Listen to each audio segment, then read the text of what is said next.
I walked up to my apartment door after another exhausting day debugging code at the office, only to find it unlocked again. My heart sank as I pushed it open and heard the familiar sound of my mother Helen rearranging my kitchen cabinets, while my father Richard sat comfortably on my couch, reading through my mail like it was the morning newspaper. This was the 4th time this month they had used their emergency key to break into my space without permission. They claimed they were just checking on me since I moved out 2 years ago, but their visits had become full-scale invasions of my privacy, complete with throwing away my belongings and completely rearranging my furniture to suit their preferences.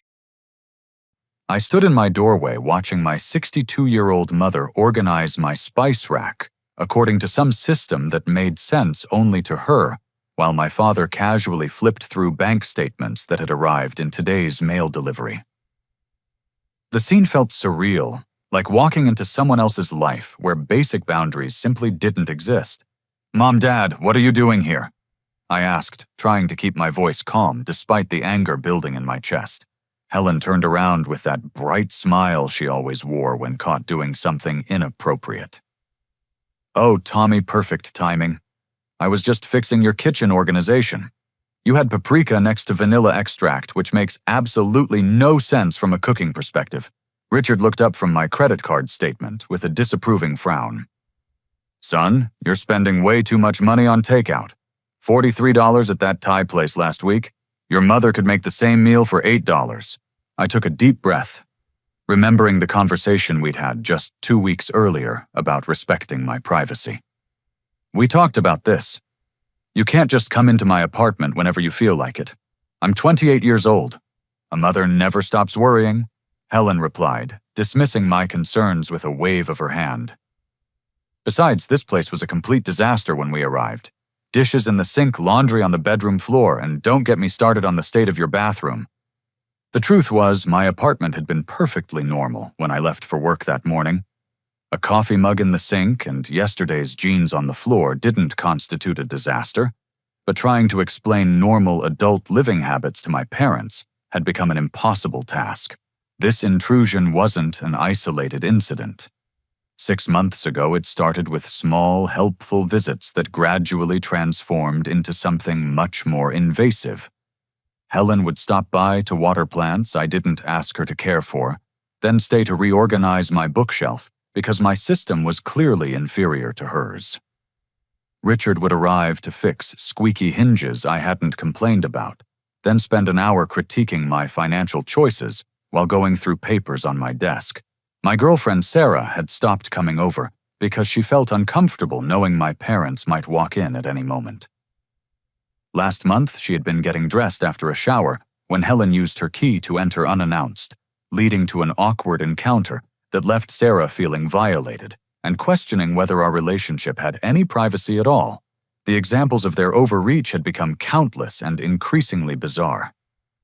Helen threw away my collection of vintage band t-shirts from concerts I'd attended in college, claiming they were too ratty for a professional person to own. She replaced them with polo shirts she'd purchased without asking my size or color preference. Richard completely reorganized my computer setup in my home office, moving my monitor to what he considered a more ergonomically correct position, and rearranging my cables according to his plumbing-influenced sense of organization. Both parents regularly went through my personal documents, questioning everything from my grocery spending to my choice of internet provider. Helen had called my car insurance company to inquire about my coverage, while Richard contacted my internet service provider to complain about the speed I was paying for claiming I was being overcharged for features I didn't need. My background made their behavior even more frustrating. As a software developer at a growing tech startup, I solved complex problems daily and managed significant responsibilities. I had moved out specifically to establish adult autonomy after living at home through college and my first job. The independence I had worked so hard to achieve was being systematically dismantled by people who claimed to love me. Helen was a retired elementary school teacher who had dedicated 35 years to nurturing children, but she seemed incapable of recognizing that her own child had grown into an adult capable of making his own decisions. Her empty nest syndrome had evolved into something more controlling, as if managing my life could fill the void left by retirement. Richard owned a small but successful plumbing business that he'd built from nothing, instilling in him a belief that constant oversight was necessary for success. He applied the same management style he used with his employees to his relationship with me, offering unsolicited advice and corrections, as if I were a junior plumber who needed guidance on every task. Today, I decided to try a different approach. I pulled out my phone and showed them a detailed list I'd been keeping of their unauthorized visits over the past 6 months. 23 separate incidents ranging from brief inspections to full-scale cleaning marathons that left my apartment unrecognizable. "Look at this," I said, scrolling through dates and descriptions. March 15th, you threw away my coffee table books and replaced them with magazines about home improvement. March 22nd, you rearranged my entire closet and donated clothes to charity without asking. April 3rd, you installed a new shower head because you didn't like my water pressure. Helen's face crumpled into the expression she wore whenever anyone questioned her maternal instincts. "We're only trying to help you, sweetie. You work such long hours and this place needs attention, you can't give it." Richard stood up, his defensive posture indicating that reason wasn't going to prevail. "You're being ungrateful, Tom. We raised you better than this. When I was your age, I would have been thankful if my parents cared enough to help me maintain a decent living space." "Help," I repeated, feeling my frustration boiling over. "Help would be asking first. Help would be respecting my decisions about my own space. This isn't help, it's control." The guilt tactics began immediately. Helen's eyes filled with tears as she explained how much she missed taking care of me, how empty the house felt without children to nurture, and how worried she was that I wasn't eating properly or maintaining healthy habits. Her emotional manipulation was expert-level, honed through decades of managing classroom behavior and refined through years of parenting. Richard's approach was more direct, but equally manipulative. He accused me of selfishness, claiming that family members should support each other, and that my desire for independence was really just an excuse to avoid responsibility. He painted my request for boundaries as a rejection of family values, and suggested that outside influences were turning me against my own parents. I pleaded with them to understand that I wasn't rejecting their love, just their methods. I explained that healthy relationships require mutual respect, and that their constant presence was affecting my mental health and my romantic relationship. I offered compromises, scheduled visits, family dinners, regular phone calls, anything that would give me some control over my own space. As we argued in circles with my parents becoming more defensive and emotional, Helen reached into her purse and pulled out something that made my blood run cold. A key ring with 3 identical keys, each clearly labeled with my apartment number. "I had extras made," she admitted, her voice small but defiant. "The locksmith said it was smart to have backups for family emergencies." I stared at the keys, realizing that my situation was far worse than I had imagined. "Extras? I asked for the emergency key back last month." "Well, yes, but what if something really happened to you?" Helen's voice grew stronger as she justified her actions. "What if you had an accident or got sick and we couldn't get in to help?" Richard nodded in agreement. "We gave one to your Aunt Patricia and one to Jennifer. Family should look out for each other." The revelation hit me like a physical blow. Not only had my parents been systematically invading my privacy, but they had distributed keys to my apartment to other family members without my knowledge or consent. The scope of their betrayal was staggering, and I realized that what I had thought was overprotective parenting was actually a coordinated family effort to maintain control over my adult life. The shock of discovering multiple family members had unauthorized access to my apartment left me speechless for several moments. I stared at the keyring in Helen's hand, trying to process the implications of what she had just revealed. "Who else has been coming into my apartment?" I demanded, my voice cracking slightly. Helen exchanged a nervous glance with Richard before answering reluctantly. Just Patricia and Jennifer. Their family, Tommy. They care about you too. My Aunt Patricia was Helen's younger sister, a 55-year-old real estate agent with strong opinions about proper home maintenance and lifestyle choices. My sister Jennifer, 3 years older than me and married with 2 children, had always been the family golden child who never challenged our parents' authority. I immediately pulled out my phone and opened the security app I had recently installed, partly because of weird feelings about my apartment's security. The motion detection logs revealed a disturbing pattern that made my stomach churn. Patricia's visits appeared twice weekly during my work hours, perfectly timed for when she knew I wouldn't be home. Jennifer's entries were logged for weekend mornings times when I typically went running or ran errands. The systematic nature of their schedules indicated this wasn't casual family concern, but organized surveillance. I called Patricia, first my hands shaking as I dialed her number. She answered on the second ring with her characteristic, cheerful real estate agent voice. "Patricia, have you been going into my apartment?" I asked directly, not bothering with pleasantries. There was a pause before she answered, her tone becoming defensive. "Your mother asked me to check on the place occasionally. She was worried about you living alone for the first time." "I've been living alone for 2 years." "Well, yes, but you know how Helen worries. I just take a few photos to show her everything's okay." Photos. My aunt had been documenting my living space and reporting back to my mother like some kind of domestic intelligence operation. I felt sick thinking about strangers analyzing pictures of my personal belongings and making judgments about my lifestyle. I hung up and immediately called Jennifer, who answered while clearly dealing with her children in the background. "Jenny, we need to talk about you having a key to my apartment." "Oh, that." Her tone was dismissive, as if my privacy was a minor inconvenience. "Mom asked me to keep an eye on things when I'm in your neighborhood. I just check your mail and make sure you're eating actual food instead of living on pizza and energy drinks. You've been going through my mail and my kitchen. Someone has to make sure you're taking care of yourself. You always were helpless with practical things." The casual way she dismissed my autonomy was infuriating, but I pressed for more information.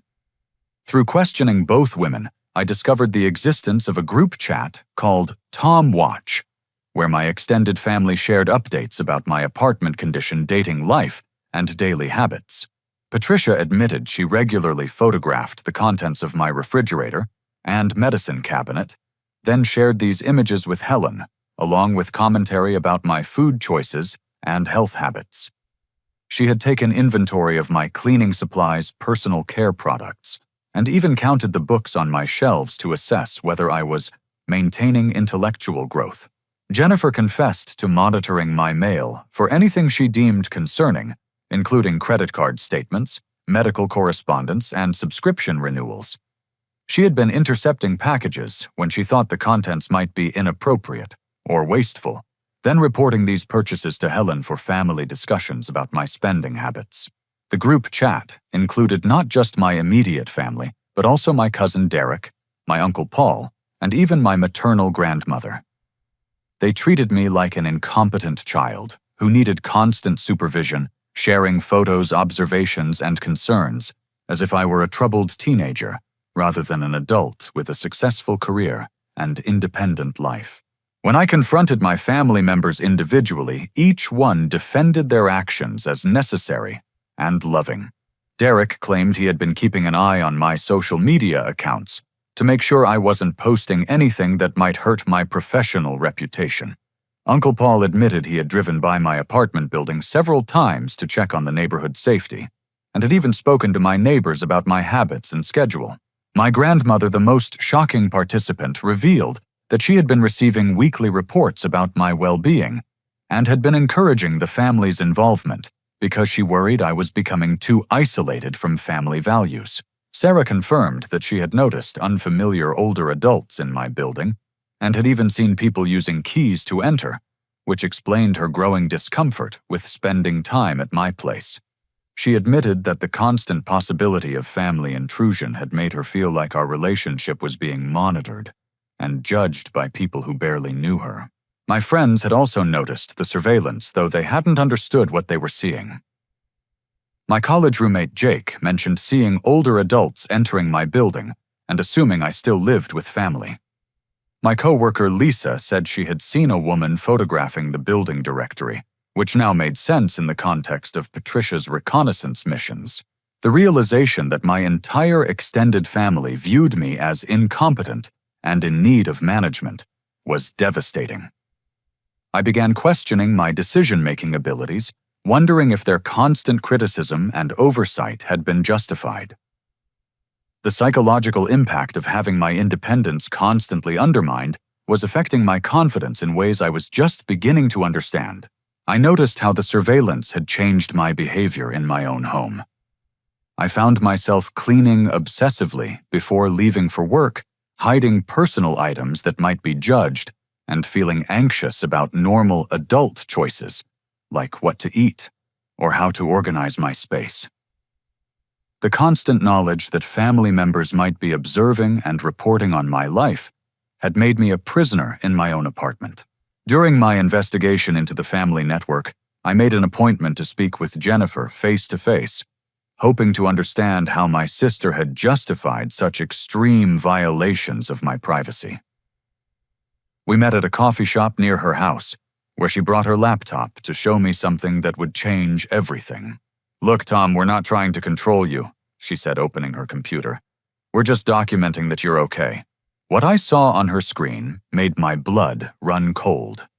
Jennifer had created a comprehensive digital file about my private life, complete with folders organized by category: finances, health, social life, work, and daily habits. She had been systematically photographing my personal documents, including bank statements, credit card bills, work emails I had printed at home, medical appointment cards, and even personal letters. The financial folder contained images of every piece of mail related to my money management, with Jennifer's handwritten notes, analyzing my spending patterns, and flagging what she considered problematic purchases. The health folder included photos of prescription bottles, over-the-counter medications, and even the contents of my bathroom trash can to monitor my personal care habits. Most disturbing was the work folder, which contained photographs of confidential company documents I had brought home, including internal emails, project specifications, and strategic planning materials that my employer would never authorize family members to access. Jennifer explained matter-of-factly that she had been sharing this information with Helen, who had been using these detailed reports to make unsolicited decisions about my life. The scope of their information gathering was staggering and potentially illegal, representing a level of surveillance that went far beyond family concern into the realm of stalking and harassment.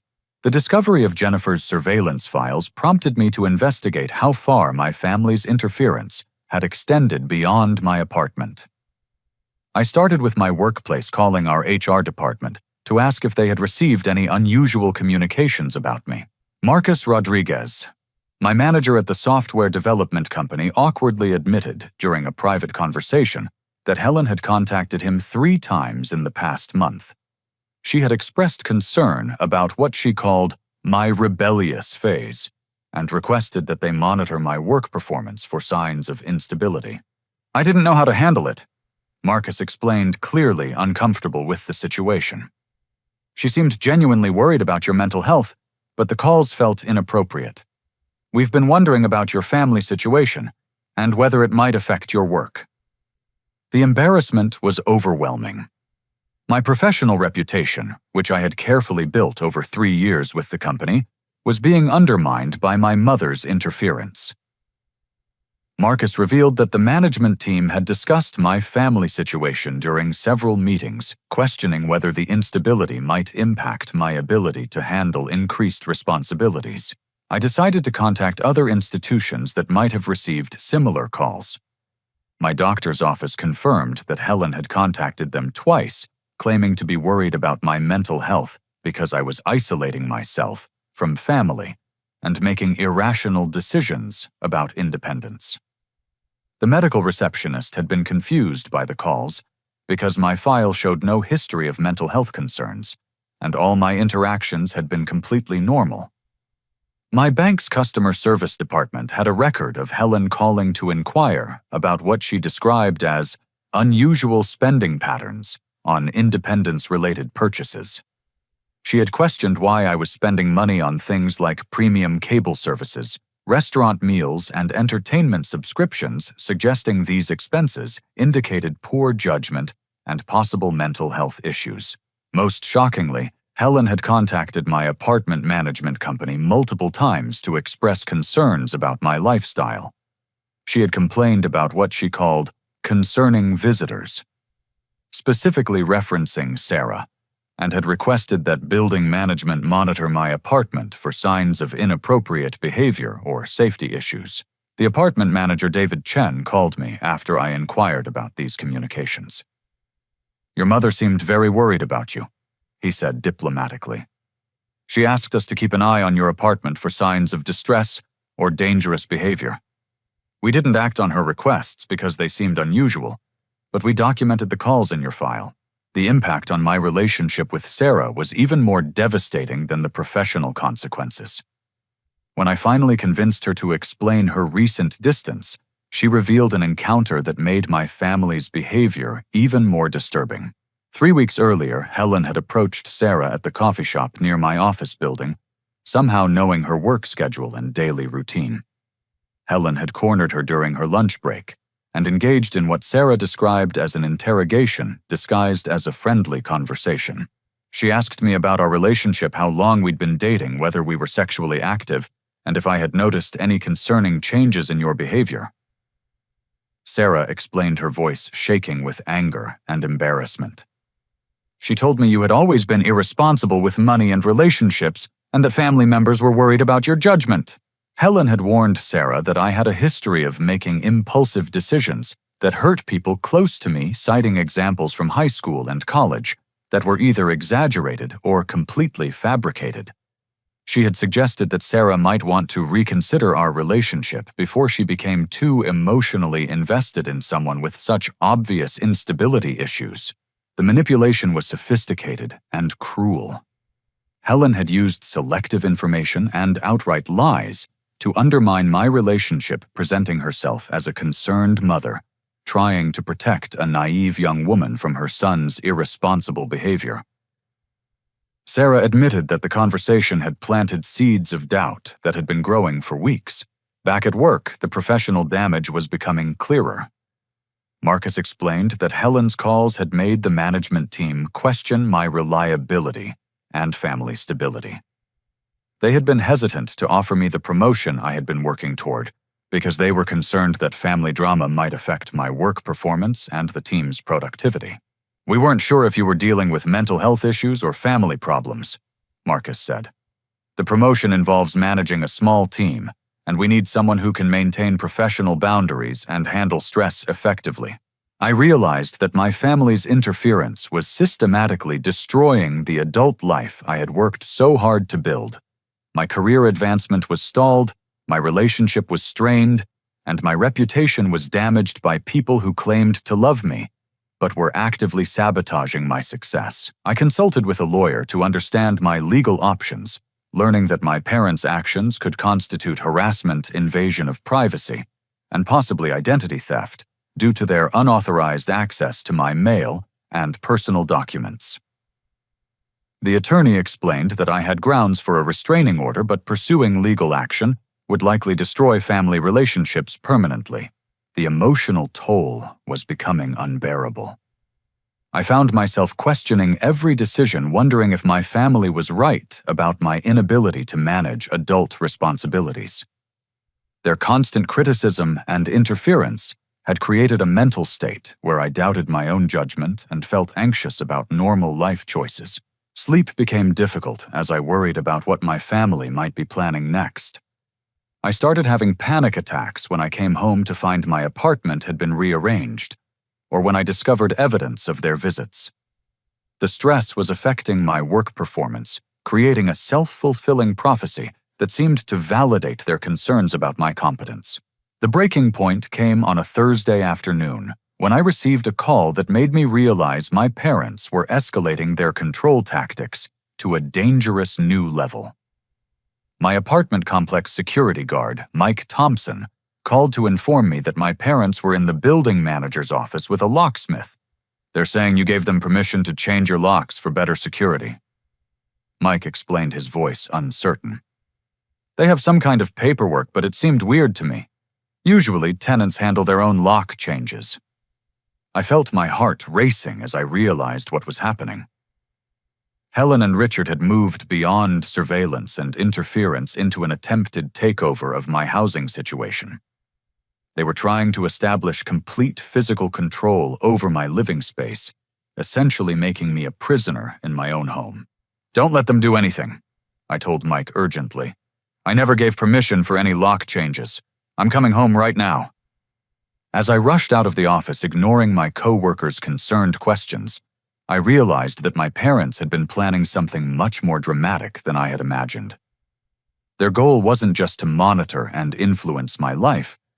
They were attempting to take complete control of my independence and force me back into a childlike dependency on their authority.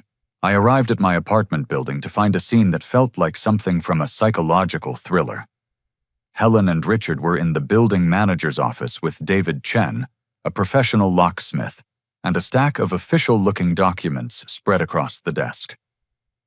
Through the glass office windows, I could see my mother gesturing emphatically, while my father stood with his arms crossed in his characteristic stance of stubborn determination. Outside in the parking lot, a U-Haul truck sat loaded with moving boxes and packing supplies. My cousin Derek was leaning against it, smoking a cigarette, and checking his phone, clearly waiting for instructions to begin whatever operation they had planned. I walked into the building manager's office, where Helen immediately brightened with her practiced smile of maternal concern. "Oh, perfect, Tommy. We were just explaining to David about the security upgrades we discussed." David looked confused and uncomfortable, clearly caught in a situation he hadn't expected when he started his workday. "Tom, your parents have some documents here that they say give them authority to make changes to your apartment for safety reasons." Helen produced a folder containing what appeared to be legal paperwork, complete with official seals and signatures. She had prepared documents claiming that I had signed over emergency housing decisions to my parents due to what she described as stress-related cognitive issues affecting my judgment. The family lawyer helped us prepare these.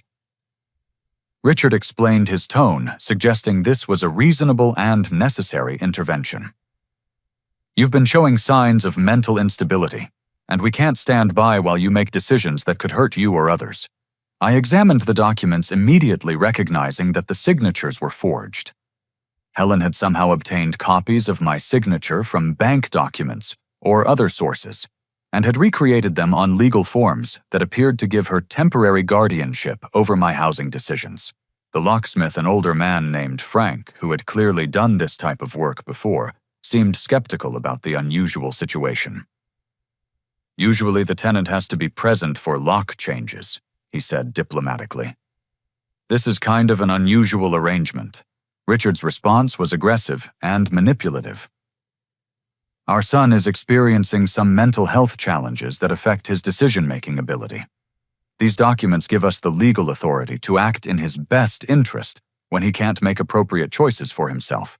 As I processed what was happening, more family members began arriving. Aunt Patricia walked in carrying cleaning supplies and storage boxes, while Jennifer arrived with her husband Steve to provide what she called emotional support during this difficult intervention. Even my grandparents had been enlisted for this operation. Grandmother Dorothy and Grandfather William sat in the lobby, providing a sense of family unity and moral authority to support Helen and Richard's actions. Their presence was clearly intended to make me feel guilty about resisting what they portrayed as necessary family assistance. Helen revealed that she had consulted with a family lawyer who had helped create the fraudulent documents. She claimed the temporary guardianship was legal because I was clearly unable to maintain appropriate boundaries and was experiencing mental health challenges that affected my judgment about housing and relationships. "We're not trying to hurt you, sweetie," Helen said, her voice dripping with false compassion. We're trying to save you from making mistakes that could ruin your future. Living alone obviously isn't working for you." I realized that openly fighting the situation would only make me appear unstable and validate their claims about my mental health. Instead, I decided to secretly document everything while appearing to cooperate with their intervention. I discreetly activated the voice recording app on my phone, capturing Helen's admission that she had forged documents and Richard's threats about my inability to live independently. I recorded Patricia's confession that they had been monitoring my life for my own good, and Jennifer's detailed explanation of her surveillance activities. While my family continued their intervention, I sent text messages to my lawyer and my doctor, alerting them to the fraudulent documents and requesting their immediate assistance. My attorney confirmed that the papers were completely invalid and that my parents had no legal authority over my housing decisions. Dr. Amanda Foster, my primary care physician, was shocked to learn about Helen's unauthorized contact with her office. She confirmed that she had never discussed mental health concerns with my mother, and that Helen's claims about my psychological state were completely unfounded and potentially illegal. The emotional manipulation reached a crescendo as Helen played the devastated mother role to perfection. She claimed that my desire for independence was breaking the family apart and destroying the close relationships we had always shared. She threatened to cut off all family contact if I didn't accept their help and guidance. "This isn't about control," she sobbed convincingly. "This is about love. When you love someone, you don't just stand by and watch them destroy their life. We're your family, Tommy. We know what's best for you better than some strangers or a girlfriend who doesn't understand our family dynamics."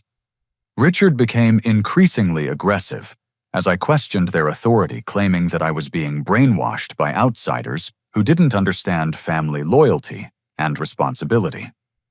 He accused Sarah of influencing me against my family and suggested that my friends were encouraging destructive behavior because they were jealous of our close family bonds. Instead of fighting their narrative directly, I made a strategic decision that would shock them and prove my competence once and for all. I pretended to accept their intervention while secretly planning a complete escape that would demonstrate my independence and expose their manipulation to the entire family. "You're right," I said, allowing my voice to sound defeated and grateful. "I guess I wasn't ready for this much independence. Maybe I do need more family support while I figure things out." Helen's face lit up with triumph, while Richard nodded approvingly at what he saw as my return to sensible thinking. They interpreted my compliance as validation of their concerns and proof that their intervention was necessary and successful. As my family finished their preparations for what they clearly saw as my rescue, Helen revealed the ultimate goal of their operation. She had already contacted my landlord to discuss terminating my lease and had been researching more appropriate living situations closer to home, where they could provide proper supervision and support. "We've prepared your old room at home," she announced proudly. "Nothing's changed since you moved out. All your childhood things are still there, and I've even bought new sheets and towels. You can stay with us temporarily while we find you a nice place in our neighborhood where family can be more involved in your daily life." The plan was complete domination, disguised as loving care. They intended to move me back into my childhood bedroom, terminate my independence entirely, and establish permanent oversight of my adult life. Helen had been planning this forced regression for weeks, waiting for the right opportunity to execute what she saw as a necessary intervention. Over the next 3 days, I played the role of a grateful son who had finally seen the wisdom of his family's guidance. I thanked Helen and Richard for opening my eyes to my obvious inability to handle independence, and expressed relief that they had intervened before I made even worse decisions. "You were right about everything," I told them during a family dinner at their house. "I wasn't ready for this much responsibility. Living alone has been harder than I wanted to admit. My performance was convincing because I drew on genuine emotions of exhaustion and frustration, reframing them as gratitude for family intervention rather than anger about their manipulation." Helen beamed with satisfaction, while Richard nodded approvingly at what he saw as my return to appropriate family values. While my family celebrated their successful intervention, I was secretly implementing the most comprehensive escape plan of my adult life.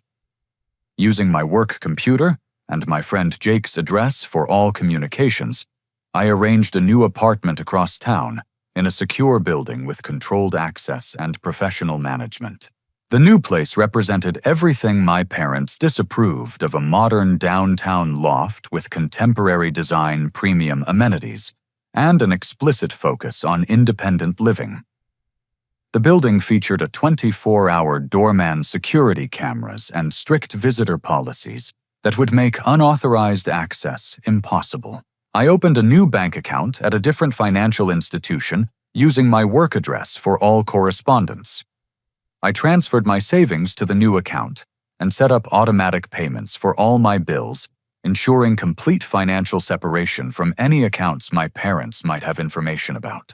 Password security became a priority as I changed every login credential for email, social media, work systems, and personal accounts. I enabled two-factor authentication on everything and updated all security questions with answers my family couldn't guess, based on their extensive knowledge of my personal history. My employer was surprisingly supportive when I explained the need to work remotely for 1 week during my transition. Marcus agreed to the arrangement after I assured him that the family situation was being resolved and wouldn't affect my long-term work performance. I arranged mail forwarding to a P.O. box across town, ensuring that my family couldn't monitor my correspondence or use postal mail to track my new location. I also updated my address with all service providers, financial institutions, and subscription services. The hardest part of the preparation was rebuilding my relationship with Sarah, who had been understandably skeptical about my ability to establish real boundaries with my family.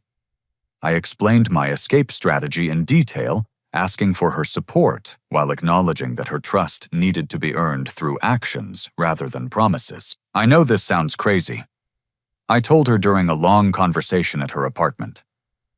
"But I think the only way to shock them into respecting boundaries is to prove I can live independently without their knowledge or assistance." Sarah was initially hesitant, worried that my plan was too extreme and might permanently damage family relationships. However, when she fully understood the extent of my family's surveillance and manipulation, she became completely committed to helping me establish real independence. I also enlisted support from my college roommate, Jake, who had observed my family's controlling behavior during our university years and had always encouraged me to establish stronger boundaries. Jake eagerly agreed to help coordinate the secret move, excited to support what he saw as a long overdue stand for personal autonomy. My cousin Brian, who was 2 years younger and had always felt smothered by our extended family's involvement in his life, became an invaluable ally. He provided inside information about family plans and helped me understand the full scope of their surveillance network. Brian revealed that he had also been subjected to similar monitoring and interference, though not to the extent I had experienced. He credited my courage with inspiring him to start setting his own boundaries with family members who treated adult children like teenagers in need of constant supervision. The psychological preparation was as important as the logistical planning. I attended 3 sessions with Dr. Rebecca Martinez, a therapist who specialized in family boundary issues and emotional manipulation. She helped me process the extent of the psychological abuse I had experienced and develop strategies for maintaining boundaries after establishing independence. Dr. Martinez confirmed that my family's behavior constituted a form of psychological abuse that was designed to maintain dependence and control. She helped me understand that their actions weren't motivated by love, but by their own emotional needs and fears about losing influence over my life. "Healthy families support independence," she explained. "What you're describing is a pattern of control and manipulation designed to keep you dependent on their approval and guidance." Your plan to establish complete independence is a reasonable response to unreasonable behavior. The financial preparation required careful planning to ensure I could maintain complete independence without any family assistance. I calculated all my monthly expenses, built an emergency fund equivalent to 6 months of living costs, and arranged automatic payments for utilities, insurance, and other essential services. I created a decoy plan to maintain the illusion that I was cooperating with my family's housing intervention. I found a fake apartment listing in their preferred neighborhood and told them I was excited about a compromise location where they could visit regularly and be more involved in my daily life. We scheduled a fake apartment viewing for Saturday morning at 10 o'clock, which would be exactly when I executed my real move to the secure downtown location. Professional movers were arranged, utilities were scheduled for connection, and my new apartment was fully prepared for immediate occupancy. My support network was coordinated like a military operation. Sarah would oversee the packing of personal items and coordinate with the moving company. Jake would handle the logistics of transferring my belongings from my parents' house to the new location. Brian would provide intelligence about family movements and ensure they remained focused on the fake apartment viewing. On Friday evening, as I prepared for the most dramatic day of my adult life, I overheard a phone conversation that confirmed how extreme my family's control intentions had become. Helen was speaking with someone she called a family consultant about establishing permanent oversight of my life decisions. I listened from the kitchen as Helen discussed hiring a private investigator to monitor my adjustment and ensure I didn't make any more poor decisions about independence. She was researching legal ways to establish ongoing authority over my financial decisions, living arrangements, and even my romantic relationships. "We can't let this happen again," Helen told her consultant. "If we don't establish proper boundaries now, he'll just make the same mistakes over and over. Sometimes children need to be protected from their own poor judgment even when they're adults." The conversation revealed that my family's control attempts would never end unless I took action dramatic enough to completely sever their ability to interfere in my adult life. Their goal wasn't temporary assistance, but permanent authority over my personal decisions. Saturday morning arrived with perfect weather for the most important day of my adult life. I woke up early and sent my parents a text expressing excitement about the apartment viewing and confirming that I would meet them at the fake address at 10 o'clock. While Helen and Richard drove across town to look at a non-existent apartment, my carefully coordinated team executed the move with precision that would have impressed a military logistics officer. Jake arrived at my parents' house at 8:30, while Sarah coordinated with the professional moving company at my secret new location.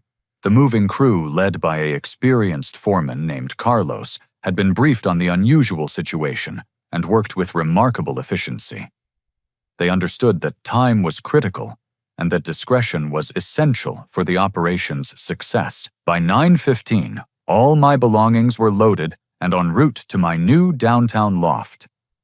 Brian confirmed via text that our parents were still driving toward the fake address, completely unaware that their son was simultaneously establishing complete independence 30 miles away. My new apartment building was everything I had hoped for in terms of security and professional management. The doorman James was a retired police officer who took building security seriously and had been briefed on my family situation by the building management company. "Don't worry about unauthorized visitors," James assured me as I signed the final paperwork. "We have strict policies about access, and no one gets upstairs without tenant approval regardless of what they claim about family relationships." The apartment itself represented a complete transformation from the life my family had been trying to control. Modern appliances, contemporary furniture, downtown city views, and sophisticated amenities that reflected my actual tastes rather than my parents' preferences for traditional suburban living. Sarah arrived with champagne and takeout from my favorite Thai restaurant, the same place my father had criticized for being overpriced. We toasted my independence while setting up my home office with the computer configuration I preferred, rather than Richard's ergonomically incorrect modifications. At exactly 10:15, my phone began exploding with calls and text messages. Helen and Richard had discovered that the apartment address didn't exist and had rushed back home to find my belongings missing from their house. The first call was from Helen, her voice hysterical with panic and confusion. "Tommy, where are you? Your room is empty and there's no apartment at the address you gave us. What's happening?" I let the call go to voicemail, focusing instead on arranging furniture in my new living room, while Sarah organized my kitchen according to my preferences, rather than Helen's organizational system. Richard's voicemails were angrier and more demanding. "Tom, this is ridiculous. Call us back immediately and tell us where you are. Your mother is worried sick, and this kind of behavior is exactly why you need family supervision." Instead of answering their increasingly frantic calls, I composed a carefully crafted group text message to the entire extended family, including everyone who had participated in the surveillance network. The message included photos of my new apartment setup and a clear explanation of my actions. "I've moved to a new apartment where I can live independently without unauthorized family interference. The past months of surveillance manipulation and control have been unacceptable. I'm not rejecting family relationships, but I am establishing non-negotiable boundaries about privacy and respect."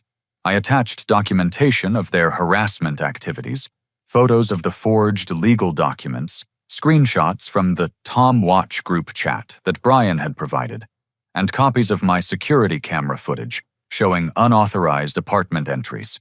The family response was immediate and divided. Patricia and Jennifer supported Helen's position that I was being ungrateful and potentially dangerous, expressing concern about my mental state, and suggesting that my actions proved their surveillance had been necessary and justified. However, Brian and several younger cousins expressed support for my independence. My cousin Sarah, who was finishing college and had been subjected to similar family oversight, sent a private message congratulating me on my courage and asking for advice about establishing her own boundaries.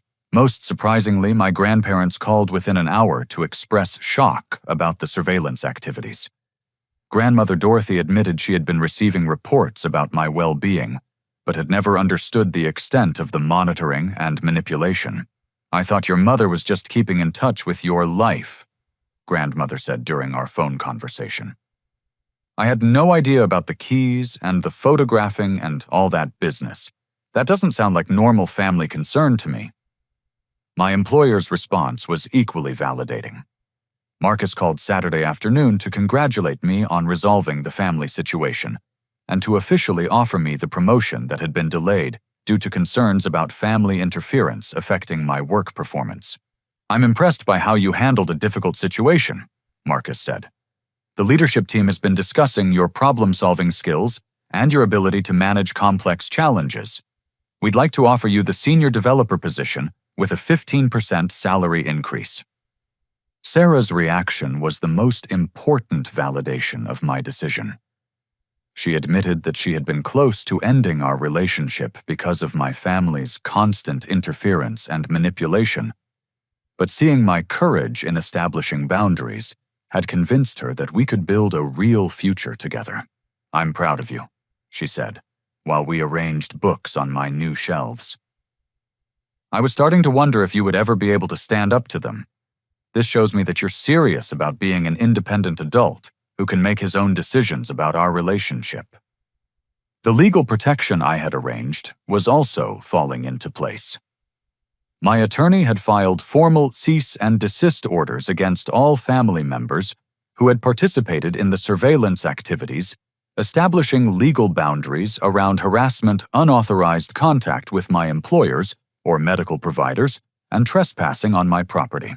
The lawyer also helped me understand my rights regarding future family interference, explaining that the documented evidence of their behavior would support restraining orders if they continued their controlling activities. As evening approached, I felt a sense of peace and accomplishment that I hadn't experienced in months. My new apartment felt truly private and secure. My relationship with Sarah was stronger than ever, and my professional life was advancing without family interference. However, the sense of triumph was interrupted by a call from James, the building doorman at 8:30 that evening. Helen and Richard had arrived at my building and were in the lobby demanding access to my apartment. "They're claiming you're mentally ill and in danger," James reported. "Your mother is pretty upset, and your father is threatening to call the police if we don't let them upstairs. They're saying they have legal authority to check on your welfare." I asked James to activate the building's security cameras and document everything that happened in the lobby. I wanted a complete record of their behavior to add to my growing collection of evidence about their inappropriate conduct.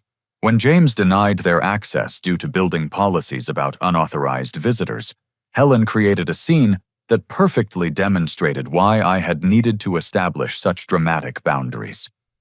She sobbed loudly about her son being in danger, while Richard became increasingly aggressive with the building staff. "This is exactly the kind of unstable behavior that proves he needs family supervision," Richard shouted at James.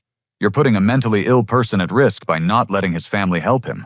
Helen's performance included claims that I had a history of mental health problems and that my desire for independence was actually a symptom of psychological illness that required family intervention.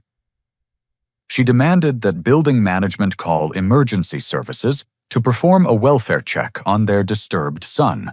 The security footage captured their erratic and inappropriate behavior perfectly, providing me with undeniable evidence that their concern wasn't loving or reasonable, but controlling and manipulative. Their willingness to lie to building security and threaten legal action demonstrated exactly why I had needed to establish such strict boundaries. James handled the situation with professional calm, explaining building policies and offering to call police if they continued to harass staff or refused to leave the premises. Eventually, Helen and Richard departed, but not before Richard threatened to find other ways to get access to check on my welfare. The security footage from my building lobby became a crucial turning point in my family's understanding of their own behavior. When James provided me with the video recording, I was shocked by how aggressive and inappropriate my parents appeared when viewed objectively. Helen's sobbing performance and claims about my mental illness looked manipulative and dishonest rather than loving and concerned. Richard's threats toward building staff and demands for special access based on fabricated mental health concerns appeared controlling and potentially illegal rather than protective and reasonable. More importantly, when my grandparents requested to see the footage to better understand what had happened, they were appalled by their children's behavior. Grandmother Dorothy called Helen immediately after viewing the video to express her disapproval and concern. "I raised you better than that, Helen," she told her daughter during a conversation I was later informed about. "That's not how decent people behave. Lying about mental illness and threatening building staff is not normal parental concern." The professional documentation of their inappropriate behavior forced my parents to confront how their actions appeared to outsiders. The security guard's incident report described their conduct as aggressive, manipulative, and concerning language that shocked them into recognizing how far their behavior had deviated from normal family relationships. Within a week, my grandparents arranged a family meeting at their house, insisting that all parties attend to address what Grandfather William called a serious family problem that needs immediate resolution. The formal intervention by the family's eldest members carried weight that my individual protests had never achieved. I arrived at the meeting with a comprehensive presentation of evidence documenting months of harassment and manipulation. The security footage forged legal documents, surveillance photographs, and recorded conversations painted a clear picture of systematic abuse, disguised as family concern. Helen broke down completely when confronted with the full scope of her actions. Seeing the Tom Watch group chat messages displayed on my laptop screen made her realize how her behavior looked to others and how far she had strayed from appropriate maternal concern. "I never meant for it to become like this," she sobbed, her voice shaking with genuine remorse. "I just missed taking care of you, and I was scared that you would make mistakes without family guidance. Empty nest syndrome made me crazy, and I convinced myself that controlling your life was the same as loving you. Richard's admission was more difficult but equally important for family healing. He acknowledged that his business owner mentality had led him to treat me like an employee who needed constant management, rather than a son who deserved respect and autonomy. I built my business by controlling every detail. He explained, his voice subdued. I applied the same approach to parenting, thinking that more oversight would guarantee better outcomes. I forgot that raising successful children means teaching them to make their own decisions, not making decisions for them forever. The extended family members who had participated in the surveillance network also expressed remorse when confronted with evidence of their involvement. Patricia admitted that her real estate background had made her view my apartment as a property to be managed, rather than a home to be respected. Jennifer's apology was particularly meaningful because she acknowledged how her competitive relationship with me had influenced her willingness to participate in undermining my independence. She admitted that reporting my mistakes to our parents had made her feel superior and more successful by comparison. Together, we established clear boundaries for future family interactions that respected my autonomy while maintaining loving relationships. Weekly family dinners at restaurants or my grandparents' house replaced unauthorized apartment visits. Scheduled phone calls with advance notice replaced surprise check-ins and emergency interventions. Most importantly, we created a family agreement that personal information about individual members would not be shared without permission, and that romantic relationships would be respected as private matters between the adults involved. 6 months later, my promotion at work had led to additional responsibilities and recognition within the company. Marcus praised my leadership skills and recommended me for advanced training programs that would accelerate my career development. My professional reputation had been completely restored and was stronger than ever. Sarah and I decided to move in together after a year of successful independent living, and my parents attended our housewarming party as respectful guests rather than invasive overseers. Helen even apologized to Sarah privately for their previous inappropriate encounter and welcomed her into the family properly. The Tom Watch group chat was permanently deleted, and family members learned to respect each other's privacy and adult decision-making. Brian used my example to establish his own boundaries with family interference, and several younger cousins expressed gratitude for the precedent I had set for independent living. My relationship with my parents evolved into something healthier and more sustainable. Helen channeled her nurturing energy into volunteering with children's literacy programs, finding fulfillment in helping others rather than controlling my life. Richard learned to offer advice only when asked and to respect my decisions, even when he disagreed with them. Personal growth from the experience extended far beyond family relationships. I developed confidence in my decision-making abilities and learned to trust my instincts about what was healthy and appropriate in relationships. The experience taught me that loving someone sometimes requires risking short-term conflict to establish long-term respect. Most importantly, I learned that true independence isn't about physical separation from family, but about establishing mutual respect and healthy boundaries that allow relationships to flourish based on choice rather than obligation or control. The situation also taught me about the difference between love and control.